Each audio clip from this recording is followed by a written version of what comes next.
ಆಕಸ್ಮಿಕ ಅಗ್ನಿ ಅವಘಡ ಸಂಭವಿಸಿದೆ. ಅಂಗಡಿ ಹೊತ್ತಿ ಉರಿದಿರುವುದು ವಿಜಯಪುರ ಜಿಲ್ಲೆ ಚಡಚನಪಟ್ಟಣದಲ್ಲಿ ನಡೆದಿರುವ ಘಟನೆ. ಆಕಸ್ಮಿಕ ಅಗ್ನಿ ಅವಘಡಕ್ಕೆ ಹೊತ್ತಿ ಉರಿದಿದೆ ಅಂಗಡಿ.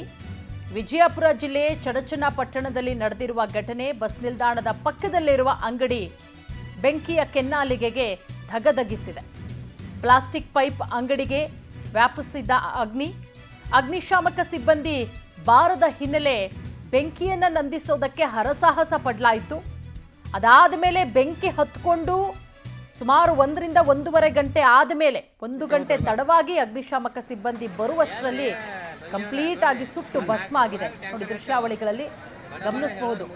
ಅಲ್ಲೇ ಇದ್ದಂತಹ ಜನ, ಅಂಗಡಿಯವರು ಒಂದು ಸಣ್ಣ ಪೈಪಲ್ಲಿ ನೀರು ಬಿಟ್ಟು ಬೆಂಕಿ ನಂದಿಸುವಂತಹ ಪ್ರಯತ್ನ ಮಾಡಿದ್ರು.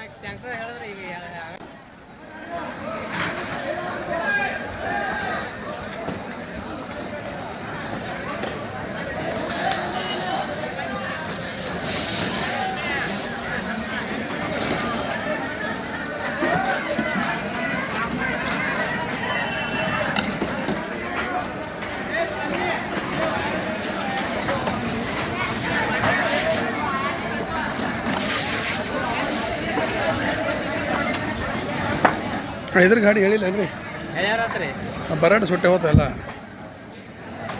ಎಲ್ರಿ ಬಗ್ಲಿಯವ್ರ ನೋಡ್ರಿ. 4 ಊರಾಗ ಟ್ಯಾಂಕರ್ ಇರ್ತಾವ, ಬಡ ಬಡ ಹೇಳೋರು ಮುಗಿದೋಗ್ತೀವಿ. ದೊಡ್ಡ ಟ್ಯಾಂಕರೇ ಬರ್ತಿದ್ರು ಖರೆ.